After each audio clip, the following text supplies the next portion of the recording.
امام الانبیاء نے خوشخبری سنائی، فرمایا من زار قبری وجبت لہو شفاعتی، من زار قبری فلہ الجنہ۔ امام الانبیاء فرماتے ہیں جس نے میری قبر کی زیارت کر لی نا، اس کے لیے میری شفاعت واجب ہو گئی۔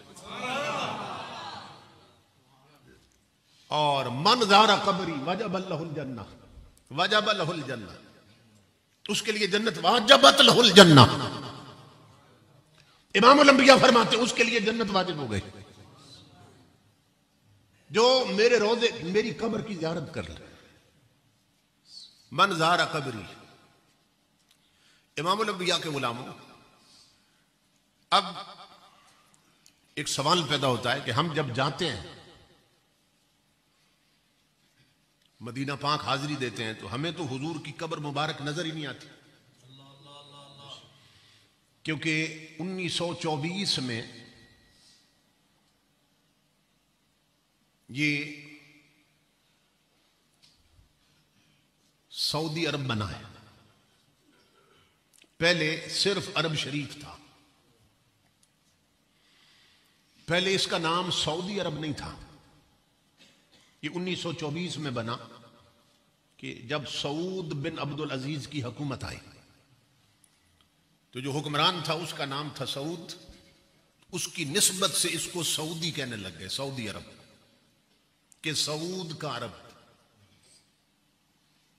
یہ بات اچھی طرح سمجھ لیں، پہلے اسے عرب شریف کہتے تھے، حجاز مقدس کہہ دیتے تھے، لیکن یہ سعودی عرب بنا ہے 1924 میں۔ تو ان کا مذہب چونکہ ان چیزوں کو شرک و بدعت سمجھتا ہے، قبروں کی زیارت کرنا، قبروں پہ جانا اور قبروں پہ گنبد بنانا، تو اس کا چونکہ نظریہ جو تھا وہ ٹھیک نہیں تھا، جو حکمران تھا۔ اور اس وقت وہاں محمد بن عبد الوہاب نجدی، اس کی تحریک اپنے زوروں پہ تھی۔ انہوں نے مل کر حکومت نے اور اس محمد بن عبد الوہاب نجدی نے ایک ایگریمنٹ کیا۔ ایگریمنٹ یہ ہوا، اس کی فوٹو کاپی میرے پاس موجود ہے۔ ایگریمنٹ یہ ہوا کہ حکومت تم کرو گے، یہ آج تک جن کی چلی آ رہی ہے، لیکن عقیدہ ہمارا پھیلاؤ گے۔ حکومت تمہاری ہوگی مگر فکر ہماری ہوگی، عقیدہ ہمارا ہوگا۔ تو 1924 میں جب یہ سعودی عرب بنا نا، انہوں نے کوشش کی کہ حضور صلی اللہ علیہ وسلم کا جو گنبد خضرا ہے، معاذ اللہ کہ اس کو گرا دیا جائے۔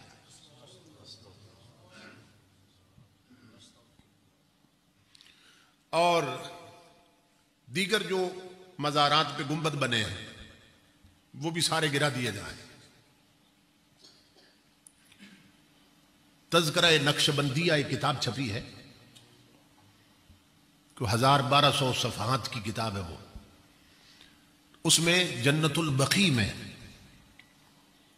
جو مزارات بنے ہوئے تھے نا اور اوپر گنبد بنے ہوئے تھے، ان سب کی تصویریں موجود ہیں۔ جنت البقیع میں جو حضور کی ازواج مطہرات کے مزارات بنے تھے، حضرت سیدنا عثمان غنی کا جو مزار بنا تھا اور اوپر گنبد بنا ہوا تھا، وہ سب تصویریں موجود ہیں اس میں، اگر آپ دیکھنا چاہیں تو۔ جب ان بدبختوں کی حکومت آئی تو انہوں نے انہیں بلڈوز کر دیا، گرا دیا انہیں، اور یہ گنبد خضرا کو بھی گرانا چاہتے تھے۔ یہ اس لیے عرض کر رہا ہوں کہ بعض لوگ 2 سال لگا کے آتے ہیں نا سعودی عرب میں، تو پھر یہاں کے تبلیغ شروع کر دیتے ہیں، یا حج پہ گئے اور 3 مہینے رہ کے آئے بد مذہبوں کی صحبت و سنگت میں، تو خربوزے کو دیکھ کے خربوزہ رنگ پکڑتا ہے نا، تو پھر آ کے یہاں کہیں گے کہ اسلام تو وہاں سے نکلا ہے. بات یہاں سے شروع. دیکھو نا جی اسلام تو وہاں سے چلا ہے نا, تو وہاں تو میلاد نہیں ہے, وہاں تو قبروں پہ گنبد نہیں ہے, وہاں تو آذان میں انگوٹھے نہیں چومتے ہیں. تو تم یہاں کیوں چومتے اور کیوں میلاد کرتے ہو اور قبروں پہ کیوں گنبد بناتے ہو؟ تو میں ان کے لیے آپ کو جواب سکھا رہا ہوں. انہیں کہو یہ گنبد نہ بننا یہ شروع ہے 1924 سے, یہ میلاد نہ منانا یہ شروع ہے 1924 سے, یہ انگوٹھے نہ چومنا یہ عقیدہ آیا 1924 سے, اور 1924 سے اب تک کتنے سال بنتے ہیں؟ تقریباً 1 صدی کر لینا آپ. امام الانبیاء کے غلام یہ ہے 15ویں صدی, کہ یوں کر لیں کہ اس سے پہلے 14 صدیوں تک وہابیت آئی ہے. صرف 1 صدی سے 14 صدیوں تک وہاں اہل سنت کی حکومت رہی ہے.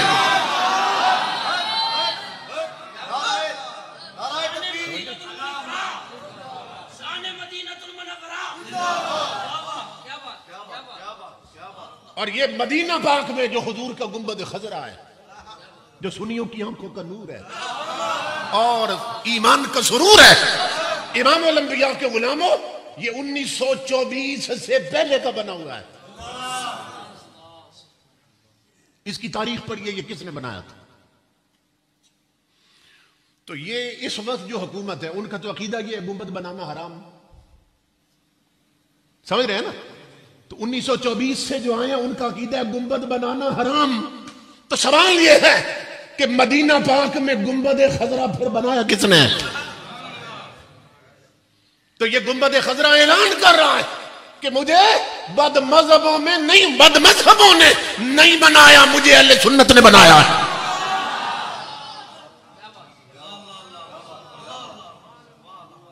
یہ یہاں کوئی نا آگے وسوسہ ڈال سکتا تھا, اس لیے میں نے عرض کر دی. سمجھ رہے؟ امام الانبیاء کے غلاموں تو یہ گنبد خضرا کس نے بنایا تھا؟ ترکی والوں نے بنایا تھا. عثمانی حکومت, عثمانیہ, خلافت عثمانیہ, خلافت عثمانیہ والوں نے بنایا تھا. اور اگر ملکوں میں گنا جائے نا کہ حضور کے عاشقوں کا ملک کون سا ہے, امام الانبیاء کے غلاموں ایک نام آتا ہے پاکستان, دوسرا نام آتا ہے ترکی. یہ 2 ملک ہیں جو تاجدار کائنات کے عاشقوں کے ملک ہیں. سمجھ رہے ہیں؟ عاشقوں کے ملک. امام الانبیاء کے غلاموں وہاں اللہ رب العزت نے ایک عاشق رسول پیدا کی, کون؟ Tayyip Erdogan. اور یہاں عاشق رسول دیا خادم حسین رضوی. نعرہ تکبیر, نعرہ رسالت, لبیک لبیک لبیک لبیک لبیک, تاجدار ختم نبوت. سبحان اللہ.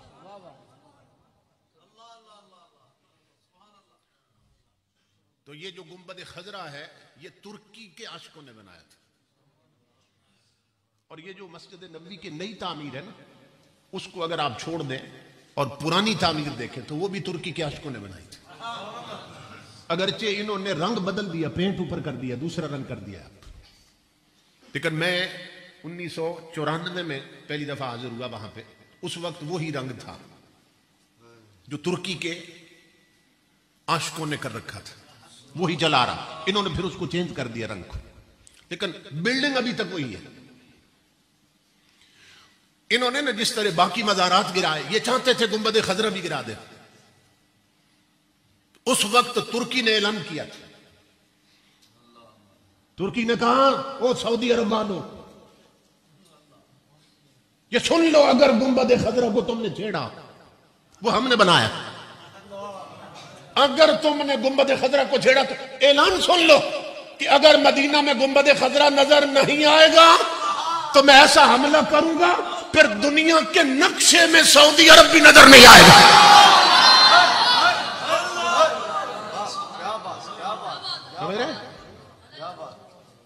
تو ان عاشقوں نے انہیں پٹا ڈالا تھا، ان عاشقوں نے انہیں پٹا ڈالا تھا کہ ہم تمہارا نام و نشان مٹا دیں گے اگر گنبد خضرا کو چھیڑا گیا، جسے دیکھ کر ہم جیتے ہیں، اس میں تو ہماری زندگی ہے۔ کیوں؟ اس لیے تمہیں نہیں معلوم ہم نے اسے کیسے بنایا؟ وہ جو پرانی مسجد ہے نا، مسجد نبی، پرانا ڈھانچہ، پرانی بلڈنگ، امام الانبیاء کے غلام و ترکی کے عاشقوں نے کیا کیا تھا؟ چھوٹے چھوٹے بچے اعلیٰ نسل اور خاندانوں کے، انہیں حافظ قرآن بنایا تھا پہلے، پھر مسجد نبی کی اینٹوں کے پاس انہیں بٹھا دیا، اور امام الانبیاء کے غلاموں شرط یہ رکھی ترکی کے عاشقوں نے کہ ہر اینٹ مسجد نبی کی عمارت میں بعد میں لگے گی، ہر اینٹ پر ختم قرآن پہلے کیا جائے گا۔ نعرہ تکبیر، نعرہ رسالت، نعرہ حیدری، شان مدینہ المنورہ، شان مدینہ المنورہ، علماء حق اہل سنت، عوام اہل سنت۔ تو پرانی مسجد کی ہر اینٹ پر ختم قرآن ہوا ہے، اور آپ جانتے یا نہیں جانتے تو سنیں، یہ گنبد خضرا کس چیز کا بنا ہے؟ یہ نہ سونے کا بنا ہوا ہے، نہ چاندی کا بنا ہوا ہے، نہ فائبر کا بنا ہے، نہ پتھر کا بنا ہے، یہ لکڑی کا بنا ہوا ہے، لکڑی کا۔ اور کس لکڑی کا بنا ہے؟ کیکر کا بنا ہے؟ کس لکڑی کا بنا ہے؟ تو ترکی والوں نے کیا کیا؟ انہوں نے ایسا نہیں کیا کہ کوئی اچھا سا درخت دیکھا ہو پھر اس کو کاٹ کے اور پھٹے بنا کے اس کا یہ گنبد خضرا، ایسا نہیں کیا انہوں نے پاکیزہ زمین پر بیج بویا تھا، بیج بویا تھا، بیج زمین میں، اور بیج سے لے کر کوپل نکلنے تک، تنا بننے تک، درخت بننے تک، امام الانبیاء کے غلاموں اور کٹنے تک ترکی کے عاشقوں نے اسے سوائے آب زمزم کے کوئی پانی نہیں دیا ہے۔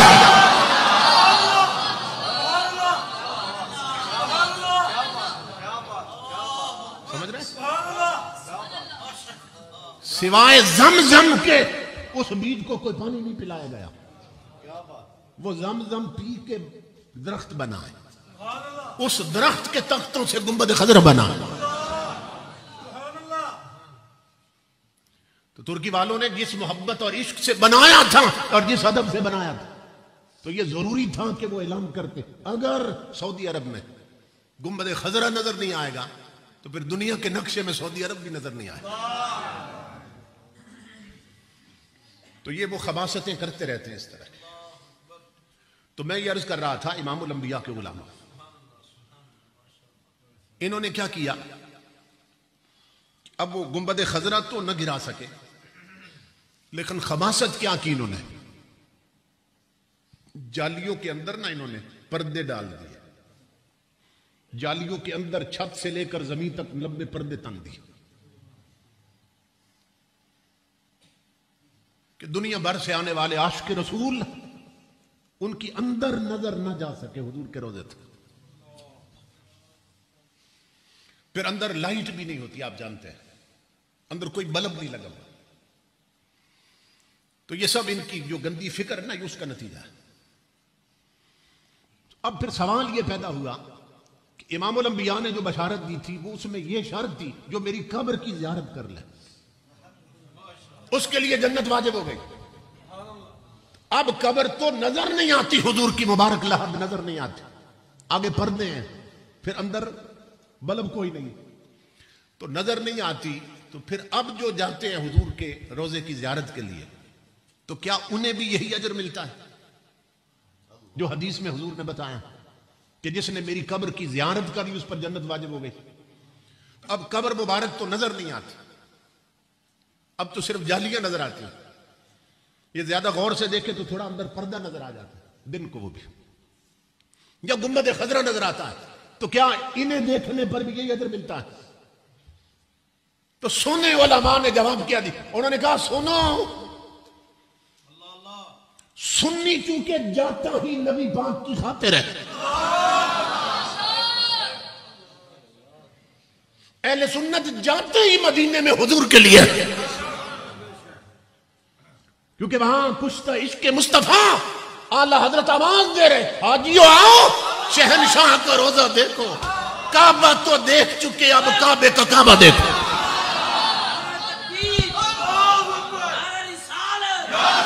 نعرہ رسالت، نعرہ حیدری، نعرہ حیدری، تاجدار ختم نبوت. حاجیو آؤ شہنشاہ کا روزہ دیکھو، کعبہ تو دیکھ چکے اب کعبے کا کعبہ دیکھو. تو اہل سنت نفلوں کے لیے نہیں جاتے، وہ مدینہ پاک میں صرف حضور کے لیے جاتے ہیں، حضور کی خاطر جاتے ہیں. تو علماء لکھتے ہیں، تمام علماء نے لکھا کہ سنی چونکہ جاتا ہی حضور کے لیے، تو اسے قبر نظر نہ بھی آئے، صرف گنبد خضرا تک لے تب بھی جنت واجب ہو جاتی.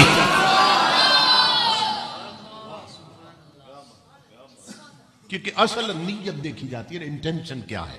انما الاعمال بالنیات، وہ تو گئے ہی حضور کے لیے تھے.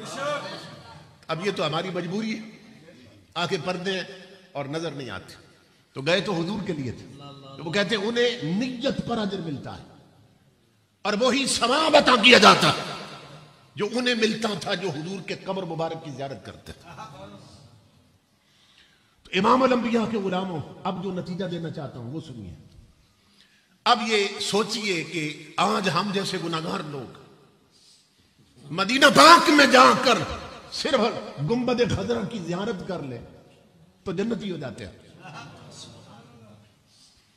صرف جالیوں کی زیارت کر لیں تو جنتی ہو جاتے ہیں.